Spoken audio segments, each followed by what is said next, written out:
नमस्कार, स्वागत है एक बार फिर से हमारे चैनल शास्त्र समाधान में। और आज बात करेंगे हम उस विषय पर जिस पर सभी लोग बात भी करते हैं, सुनते भी हैं, लेकिन उसको फॉलो नहीं कर पाते। और आज मुझे लगा कि इस विषय पर बात करना चाहिए, इसलिए मैं उस विषय को लेकर आया हूँ।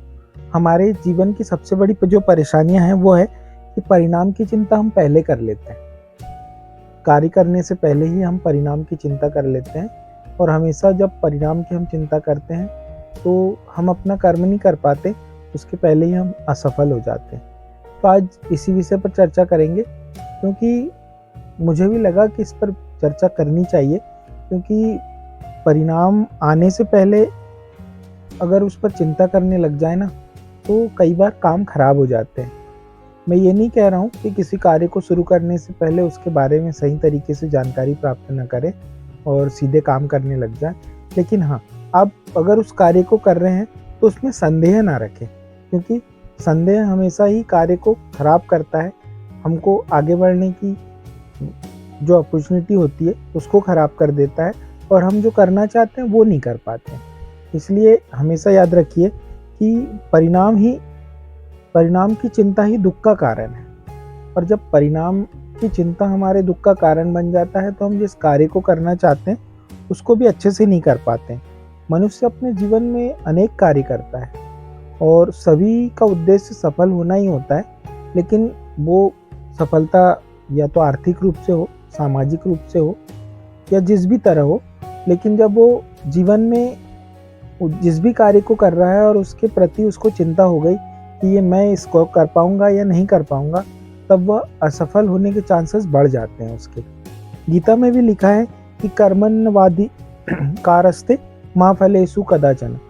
अर्जुन को श्री कृष्ण ने ये क्यों कहा था पता है? क्योंकि जब वो रणभूमि में खड़ा था, तब उसके दिमाग में आया था कि मैं मेरे गुरु को मार दूं, मेरे चाचा को मार दूंगा, मेरे बड़े पापा को मार दूंगा। ये सब अर्जुन को कब करना चाहिए था? जब युद्ध शुरू नहीं हुआ था। और गीता का ज्ञान दिया कहाँ गया? रण क्षेत्र में ही दिया गया था। और क्यों दिया गया था? क्योंकि उसके मन में भी ये भावनाएं थी। हमेशा बहुत सारे लोगों के मुंह से सुनते होंगे गीता का यह वाक्य कि कर्म करो, फल की चिंता मत करो।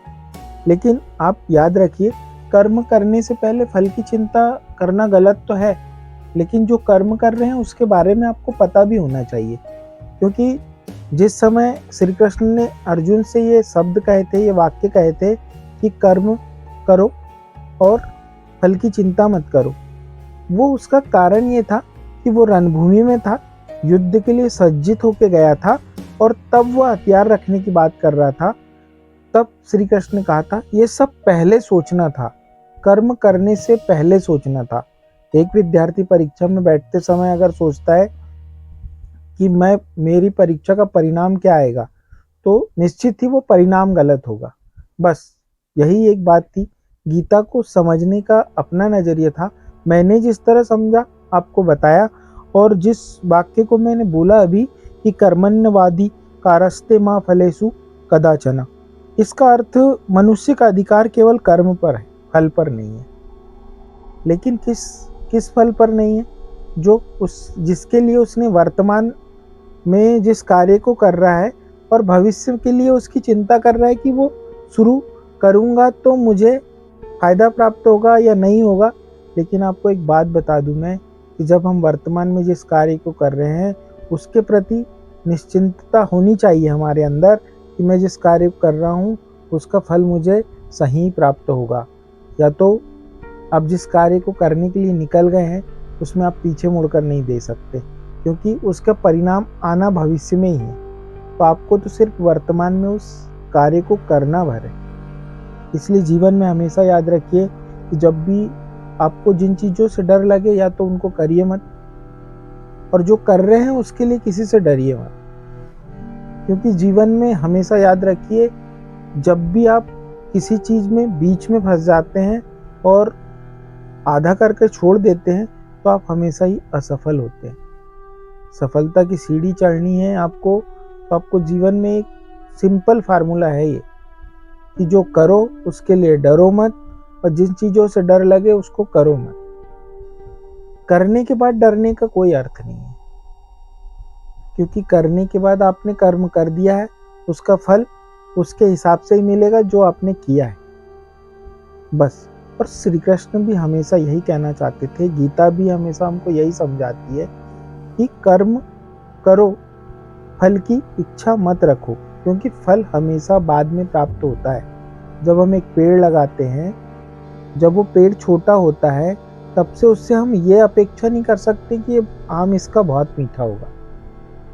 हम उसकी अपेक्षा कब कर सकते हैं? जब उसमें आम लगेगा, हम जब उसको खाएंगे, तब हम ये सोच लें कि ये अभी से फल इसका खट्टा होगा, मीठा होगा, तो हम उस पेड़ की केयर नहीं कर पाएंगे।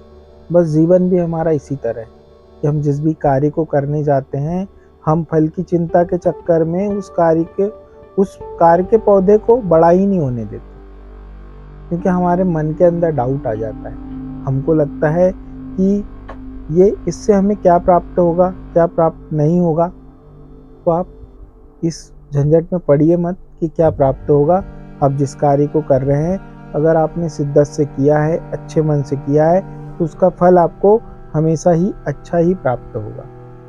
क्योंकि भविष्य की चिंता करना आपका काम नहीं है, आपका काम है सिर्फ कर्म करना। वर्तमान में आप क्या कर सकते हैं उस पर फोकस करना, ना कि भविष्य पर। क्योंकि वर्तमान अच्छा होगा तो भविष्य अपने आप अच्छा हो जाएगा।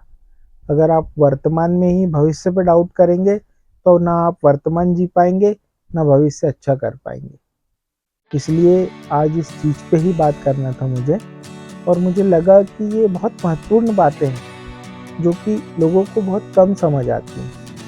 और जिन लोगों को समझ आ जाती है ना, वो सिर्फ अपने कर्म को करते हैं, अपने कार्य को करते हैं, उसका उद्देश्य बना लेते हैं।